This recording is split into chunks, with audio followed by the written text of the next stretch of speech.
Merry Christmas. I just got the chance to see A Complete Unknown starring Timothee Chalamet, which I will be having a review out for later this week, so make sure to subscribe to this channel if you're curious about that. But I decided now that I've seen Timothee Chalamet in A Complete Unknown, it was worth diving into the Best Actor race, which is actually a pretty, I'm going to say, non-competitive race. I don't think where some of the others where I can pull 15 to 20 names, I struggled to make a list of 10. So this is going to be a different type of video, but let's talk about Best Actor today on Christmas in honor of A Complete Unknown releasing. For those who do not know, I use a tier maker to discuss this, so let's jump over to that tier maker right now. So what you all missed is I recorded for half an hour, and guess what? Once I'm done, once I'm looking at the editing, realized no audio. So that was some of my best work. So I'm sorry, you guys will never get to see that. So I'm re-recording it. So if I seem a little hasty / frustrated at times, just realize I'm doing this 11:10 p.m. on Christmas Eve. This isn't exactly how I thought I'd spend my Christmas Eve night, but wanted to get this out for Christmas Day. So let's talk about this tier list right now for the actors. I have 4 categories. The favorites to win. These are the people that I think could win it all for Best Actor. Then I have the contenders. These are the people that I think are certainly in the race. Then I have the hopefuls. These are the people that I think are on that border. And then it's an honor to be mentioned. I have 2 actors that I'll be mentioning here that will not be receiving Oscar nominations, but just wanted to throw their names out real quick. So let's talk about it. Typically in these videos, what I will do is I will talk about them kind of in a random order. This case, with all of us kind of knowing what feels like 4 of the 5 slots, and we're all just kind of disagreeing on the 5th, I wanted to actually kind of do it in order this time. So let's just start with the performance that is the reason I'm doing this video today, which is Timothee Chalamet in A Complete Unknown. And let's just kind of get it out of the way. I'll be reviewing this movie Thursday. So if you want to check out my review for A Complete Unknown, subscribe and you'll get it tomorrow. And then I'll have Nosferatu Friday. But anyway, getting back to A Complete Unknown with the Chalamet performance, this is a movie that I liked. And I thought the Chalamet performance was really strong, like incredibly strong. And he doesn't fully mimic Dylan. And what I really liked about this interpretation of Dylan is he's an asshole in this movie. He is a certified jerk in this movie, and it doesn't go out of its way to valorize Dylan, rather shows a complexity to him. He's kind of an enigma. He's someone that kind of floats in and out of life.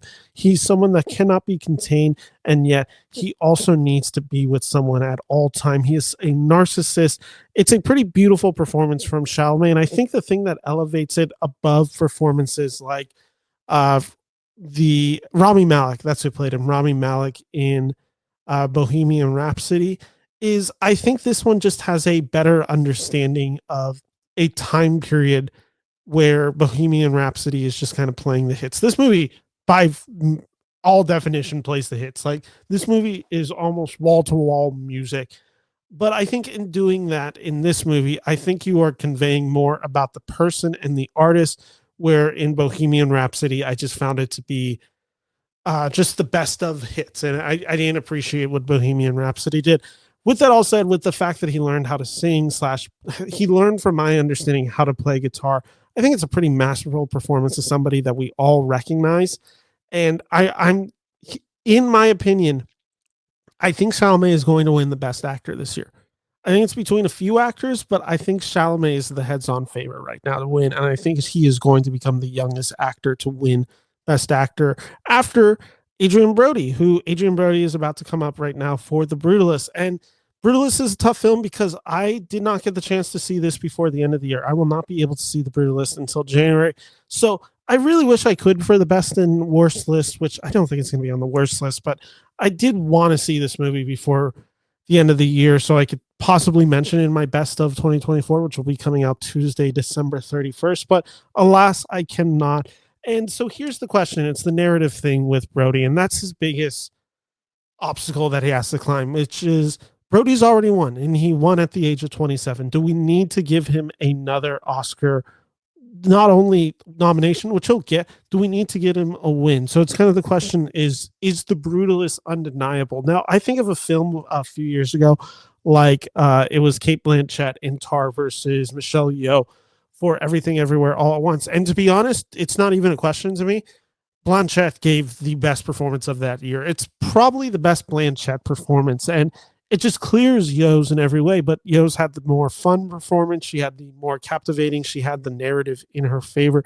Is this going to be the case with Brody? And so even if the performance is undeniable, it has to be on the level of like Daniel Day-Lewis level of undeniable, and that's just a tough bar to clear. So at this moment, I think he is certainly a contender. I just don't think he's going to actually win it all. Maybe I'm wrong. Maybe I see the Brutalist and I completely change my tune on it. But right now, outside looking in, I just think it's the case of, are we going to give Adrian Brody 2?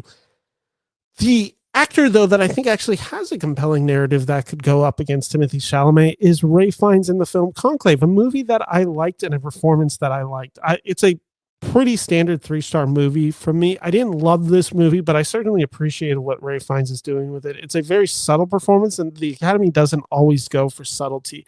But I think there was a lot to like in the Ralph Fiennes performance.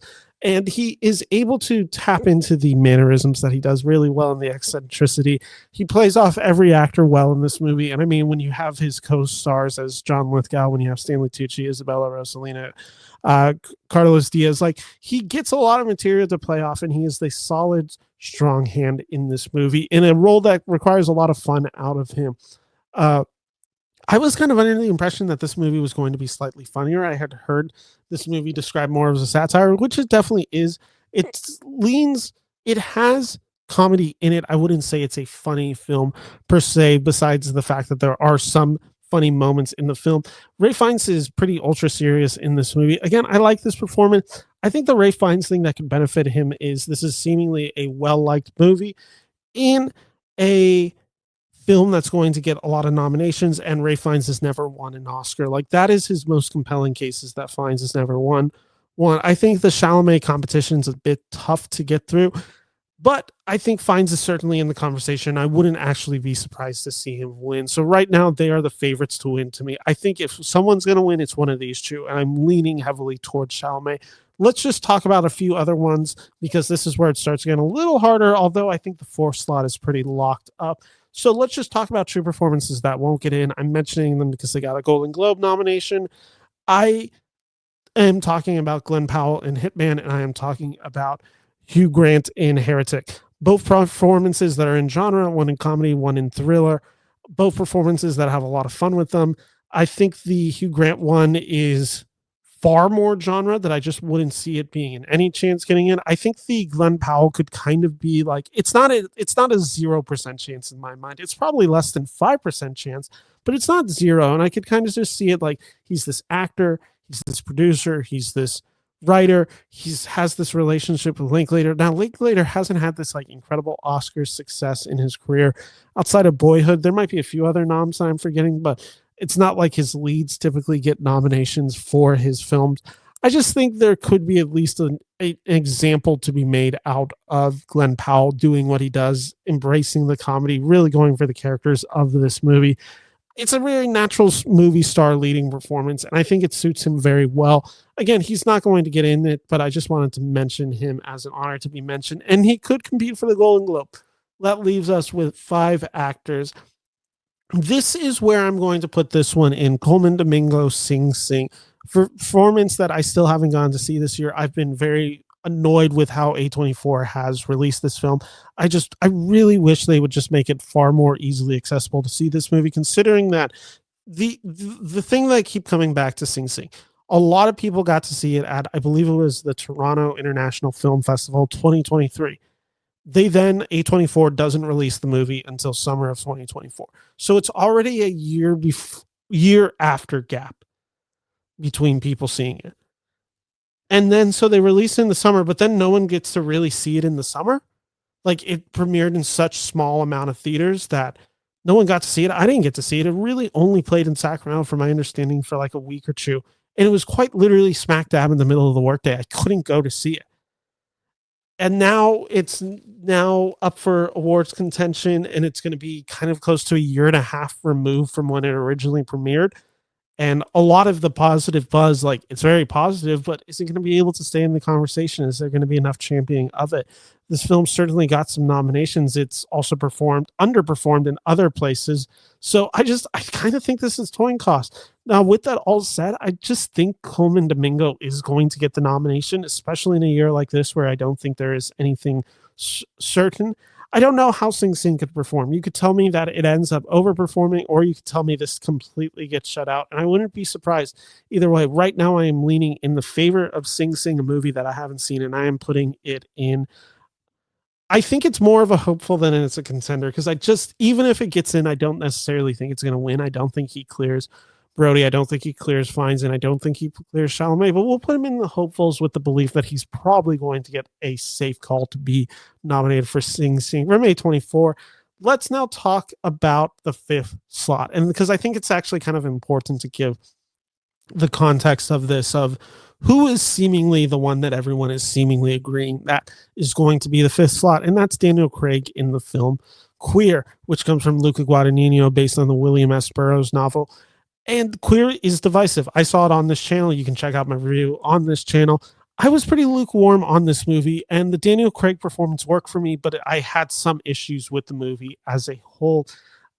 This is a pretty divisive movie, and I think of the nomination from 2 years ago, which was Blonde for Ana de Armas, a movie that I found far worse. But if I'm correct, Ana de Armas not only got the Best Actress nomination, I believe it got a below the lines for makeup and hairstyling. Maybe it got costume, I'm just misremembering. But regardless, I could kind of see a similar feature for Queer. Could this get Daniel Craig a nomination and one below the line, so where Queer ends up with 2 or 3 nominations? I don't think that's out of the realm, despite how divisive this movie is. Craig has a very showy performance, and he's able to take the image of him being the masculine figure in James Bond and really get to play with that. He's using all the suaveness that he brought to a role in James Bond, but now using it in this context, and it really works in the movie. You really feel it. I keep hearing the word brave performance thrown around. I don't know if it's necessarily brave to me, but it's a pretty out there performance from him, and it's one where he really goes for it. And he puts himself out there in a way that I appreciated from Daniel Craig. That's why I think a lot of people are projecting him to be the fifth. And it's now the question is, can anyone come in and take that fifth slot away? And I think there's only 3 names that could do it. And 3 of the names, 2 of them are the same name just for different movies. But we have Jesse Eisenberg in Real Pain. And then we have the Sebastian Stan duo performances, one in A Different Man, one in The Apprentice. So what are we going to do with it? So let's just talk about the Jesse Eisenberg performance, because it's the one that I don't think is going to crack in, where the Stan one I actually want to explore a little bit. Jesse Eisenberg's really good in the movie. I actually thought he is underratedly good in A Real Pain. He's also doing the mannerisms of Jesse Eisenberg, the character that we are very familiar with. And I like that character that he plays. I think he's really good at playing this emotion. And there's a scene at the dinner table where the Culkin character isn't there that I think Eisenberg excels in. I actually wouldn't mind Eisenberg getting a bit more praise for this performance. I just don't ultimately think it's going to get there. I don't think it's enough. I think the attention for Eisenberg is far more in the screenplay of this, and the acting is all really being focused around the son of this movie, which is Kieran Culkin. It would really have to. And here's the scenario where Jesse Eisenberg gets in. A Real Pain gets into multiple of categories, maybe categories that we weren't expecting. Eisenberg gets a director, it gets a picture, Culkin gets it, screenplay, all of a sudden, we're just oh, the Academy really went for A Real Pain, and that's where it gets it. Otherwise, I just don't see a future with Jesse Eisenberg in it. So I'm putting him as the least of the hopefuls.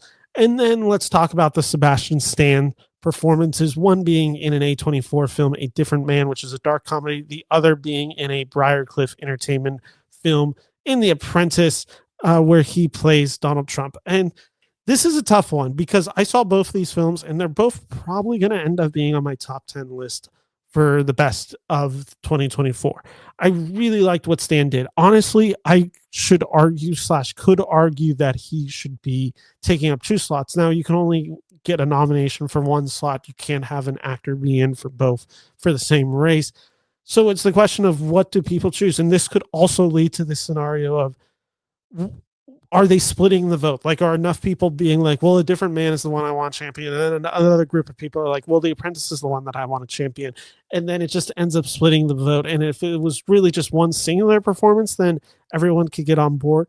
Personally, how I feel like it, I believe a different man is the better movie, but The Apprentice is the better performance. And I think the reason I'm leaning towards The Apprentice as the better performance is just the case of who Donald Trump is, how we have that relationship with him, how we know the mannerisms, how we know how he talks, all of that. Like the fact that Sebastian Stan is able to do it in this movie without making it a parody slash just caricature, just a repeat, an SNL character of Donald Trump. And he really gives this character an essence of humanity, something that makes this story far more tragic when this character essentially loses all moral compass in him. I think it's a pretty remarkable performance of Sebastian Stan being able to capture somebody that we have such a relationship with, either positive or negative, where A Different Man is also a brilliantly captured performance in a brilliant movie that I think ultimately the originality of the character and the fact that he is able to just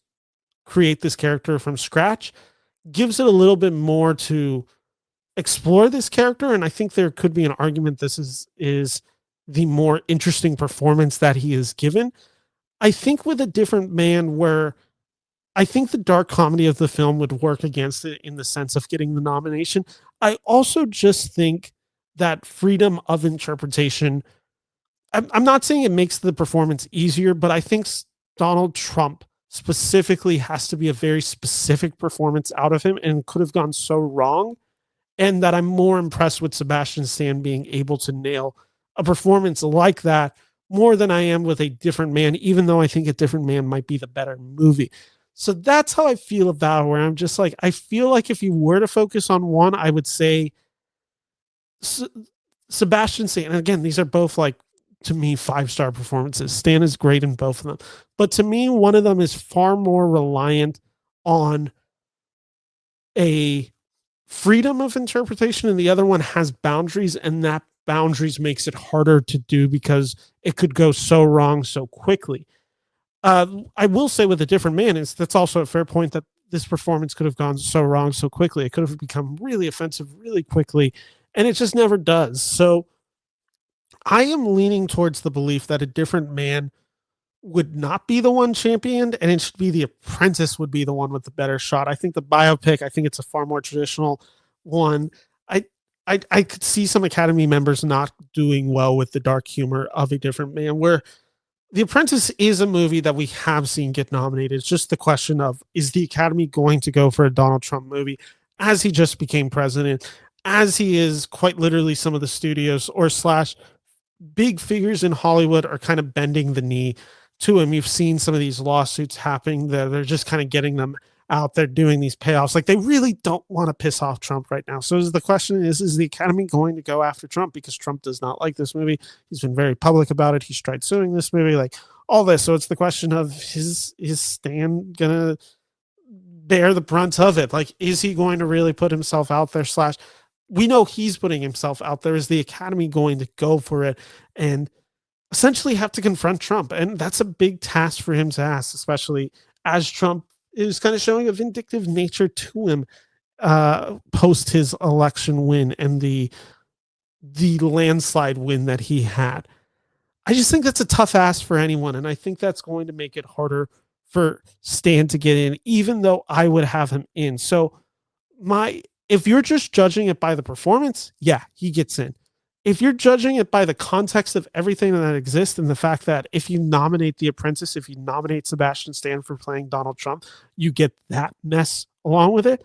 I just think that's a harder sell for the Academy, and I could kind of just see them not wanting to do that slash get into that fight. Plus, with the fact that they may be splitting votes for A Different Man, I think that's all working against it. So that's my best actor ranking. So again, my 5 at this moment are the ones that everyone seemingly agrees on. I have Daniel Craig for Queer. I have Colman Domingo for Sing Sing. I have Adrian Brody for The Brutalist. I have Ralph Fiennes for Conclave. And I have winning it all, Timothee Chalamet for A Complete Unknown, which again, I'll be having my review out Thursday, December 26th for those who want to check out. But before we leave, I also wanted to just talk about real quick the race for the best picture, which I always try to update when I do one of these. So I just wanted to point out if anything has changed. This list was updated December 24th, 2024. And as you can see, there's only 3 changes. Everything else stood the same. Let me grab some water real quick because my throat is. Oh, sorry, I've been talking for so long. Again, there was that 30 minutes you guys didn't see. But for the top 10, I'm looking at it and there were only 3 changes that I wanted to make. One person or one film fell off the group and 1/2 films just switched places. So number 1, I still have Nora from Neon. No one seems to be competing with this movie. I'm still dubious if this film will actually end up winning it, but it's been the front runner for a while and it hasn't changed. Apologies. Sorry.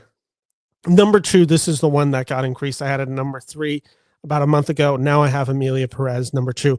The below the lines, the fact that this is probably going to end up being the most nominated film at this year's Academy Awards. Maybe Wicked could get it. Maybe The Brutalist could be that high as well. Though it just looks like Emilia Perez. It's going to get it. Actually, Emilia Perez will probably be the highest nominated because it's probably going to get 2 song nominations. Like, I just think it is in the position. All the backlash, I should have ignored it. I shouldn't have let it affect my judgment. Emilia Perez, that was a rookie mistake, and you're not going to see me make those types of mistakes again. I am ignoring the online backlash from now on and just going with the fact, like, I just heard James Cameron talking about how much he loves this movie and the inventiveness of this movie. Number 3, just the simple switch. Wicked dropped down to number 3 if Emilia Perez rose up. Conclave, Brutalist, A Real Pain, Dune Part 2, A Complete Unknown. They stayed the same at 4, 5, 6, 7, and 8. And then number 9, this is my new addition to the list. I had Blitz at number 9. And I kept thinking about it and I felt bad for it because I'm like, God, I really didn't like Blitz and no one seems to really be talking / hyping up Blitz. Like, am I really just relying on the Blitz to perform so well at BAFTA that it gets the nomination? And I'm just like, no, I saw the film. It's not good. Like, and no one seems to be thinking it's that good. Like, I know some people have liked it. It's just, it doesn't seem widespread enough. So I dropped Blitz off. So I was then trying to determine what I should do. And I'm like, you know what? Nickel Boys, where Mel Ross has this very unique direction, which I haven't seen yet, but I know it's from the first person point of view and has an inventiveness. Now, with that, I've also heard it's kind of divisive. I've heard a lot of people kind of think that this is a pretentious film, that this is an unbearable film to watch. And I'm not ignoring that either. Like, this could be a film that goes widely respected, or this is a film that is going to just turn off enough audiences. I kind of think it's in a similar position as last year with The Zone of Interest, which I think is a film that could kind of be described as that way too, where some people are going to love that movie and then other people are going to just not really be in sync with what the director is trying to do with that style of which he is directing it, like some people weren't with Jonathan Glazer last year. With that all said, I just think it's a unique direction. It's a very singular vision for a film.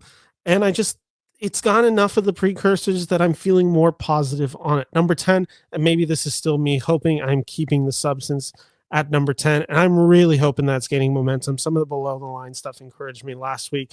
So with my honorable mentions, Sing Sing, number 11. Again, I am just struggling to put that film any higher. And I just kind of think, and I'm going to keep this opinion for a little bit longer, although I almost put Sing Sing at number 9. I will fully admit I was wrestling between Sing Sing and Nickel Boys at number 9, and maybe that should be the case that Sing Sing should be in there with the substance, but I want to keep the substance on there for my own personal list making and my own personal hope. Like, you gotta put out the energy that you want from the Academy, and I want the substance to be number 10. I want the substance to get a lot of Oscar nominations. So Sing Sing at number 11. Again, I am in the personal belief that A24 is botching this release strategy, but who knows what? Maybe I'll be wrong. That puts Blitz at number 12. I want to see the BAFTA results and see if Blitz could overperform in a few places and really gain back some momentum. There's some international films. All We Imagine Is Light seems to be getting some traction. Gladiator 2 definitely fell. September 5th is basically saying the Seed of the Sacred Fig, I think, has jumped a little bit. I'm Still Here, The Room Next Door. Ultimately, the only one of these international films I could see breaking in is All We Imagine Is Light, although I wouldn't fully eliminate The Seed of a Sacred Fig. Again, these are movies that I haven't seen, having on the chance to see it.